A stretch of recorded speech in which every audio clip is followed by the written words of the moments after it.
So today I wanted to show kind of all of my favorite stuff that I brew with, kind of specialty stuff, things that have been helpful, little things that I've added to it, to the kit. And we'll kind of go through a brew from start to finish in regards to which ones, what the order is. First is this book. It's pretty heavy, but everybody's going to recommend you read this to start brewing. It's the full-on science of brewing beer. Literally on the cover, everything you need to know to brew beer right the first time. You can get that anywhere. Most brew stores stock that book as well. The other thing is this Brew Journal that Kara got me for... She got me the second volume this year because I am a bit over halfway through this one.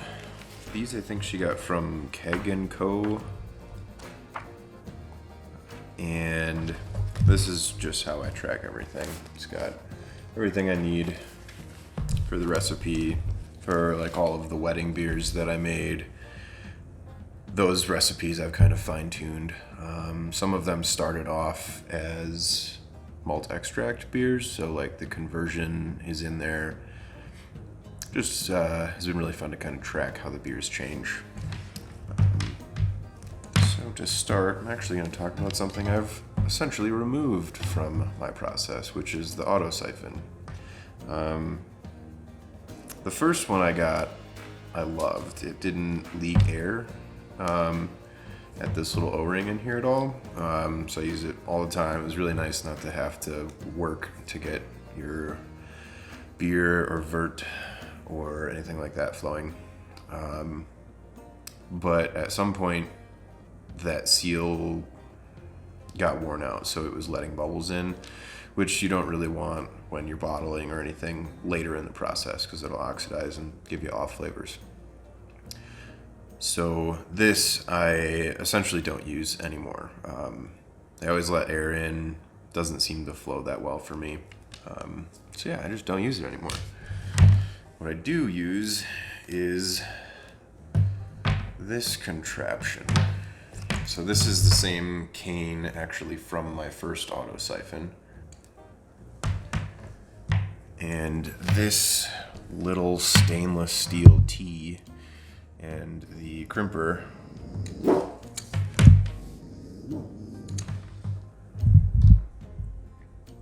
the lazy bark. Just leave it, bud. Leave it.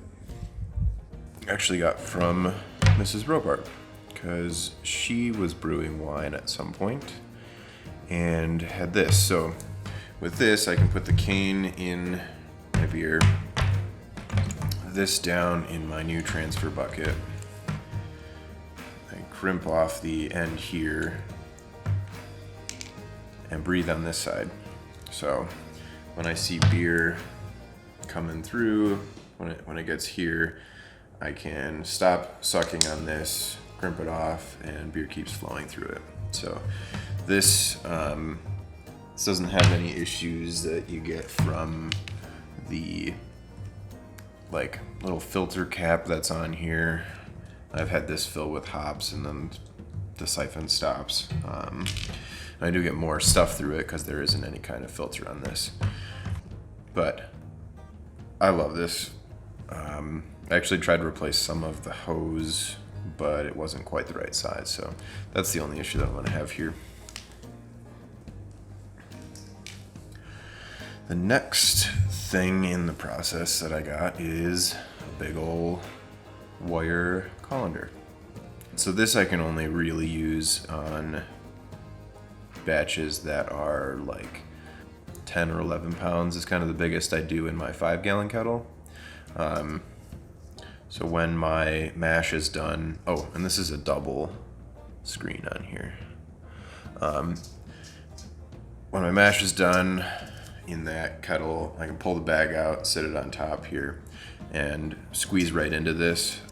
They say not to squeeze the bag when you're brewing in a bag because it can lead to some extra tannins, but I haven't found anything that I don't like when I do that. So I squeeze the heck out of the bag just to make sure I get all that sugar from the grain. Now when I do my big batches, like 16 to 20 pounds of grain, this is my colander. So I looked these up, and these are like food safe up to like 150 degrees or something like that.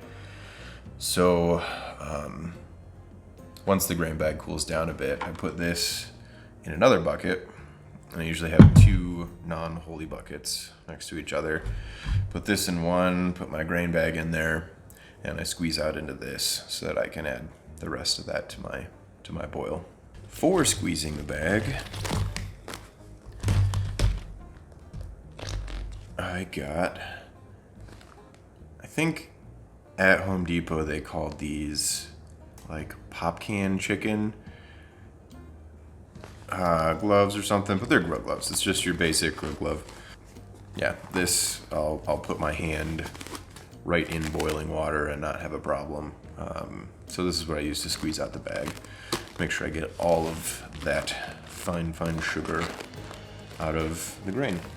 Which brings us to the boil, which is the most expensive and fanciest toy that I was allowed to purchase for this hobby. That is my Blichmann Hellfire. It's a big old like cast iron centerpiece in there with all the burner spouts coming out. So you just hook this up to your grill, and this will boil water, 5 to 10 gallons of water in like 7 minutes or something like that. It's the best I timed. So that Blichmann Hellfire is rated at 140,000 BTUs an hour. My water heater is 40,000 BTUs an hour. Your home furnace is anywhere from 40 to 200,000 BTUs an hour. So basically, you can hook this up to your ventilation system and heat your house with it. But it uses propane, so you wouldn't want to do that. The next bit is for cooling. Just a simple coil. You can get them in copper. I went cheap, and this one was about $40 from, I think, New York Brew Supply. If I had waited, I might have gotten a bigger one, but this one's fine. This will cool it from boiling to 80 degrees in like 10 minutes or something like that. So this has saved me a lot of time. And one other cool thing. So it comes with a hose hookup on one end, and I found one of these. So this, I'll have to get a different one at the next sink that I'm at, but this, I can take the sprayer faucet off my sink and screw this into it. So I could do this inside when I was brewing during the winter. I could still use this. Long term, I want to cut a pipe and just put a hose faucet under my sink wherever we end up, so that I can just hook this up from that end. But that's a ways down the road.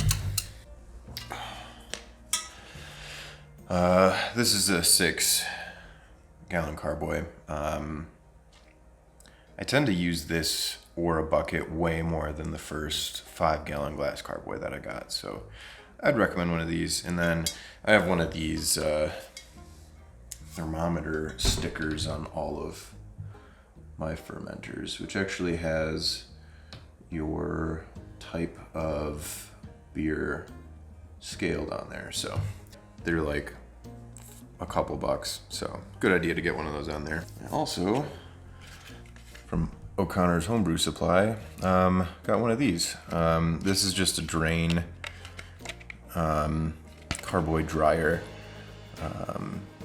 to store. I always store one of my carboys on there just because I've found flies in them when they're not stored upside down. So it just makes you feel a little bit better about storing them. So they'll just sit on there.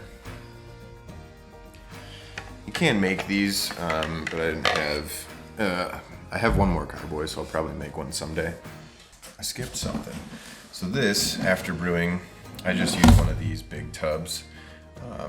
I usually have 5 gallons of sanitizer water, so I pour that in here, and then I put my fermenting beer in this with a water bottle full of ice. All of that I can usually keep, they would call this a swamp cooler. I can usually keep my beer at whatever temperature I want to. One of my liter water bottles can usually lower the temperature of the beer by a degree or 2, so I can either keep going with those if I really need to drop it, or just kind of maintain if I see it going up. And the final thing, this would be after everything was bottled. I got this nice little 6-pack carrier.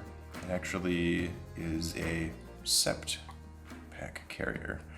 You can put 7 beers in here, but as you can see, wine bottles fit in there too, so it's really nice to go take beers with you when you're, going to a company party or friends or whatever. And it's got that bottle opener on it too, so it's really heavy duty.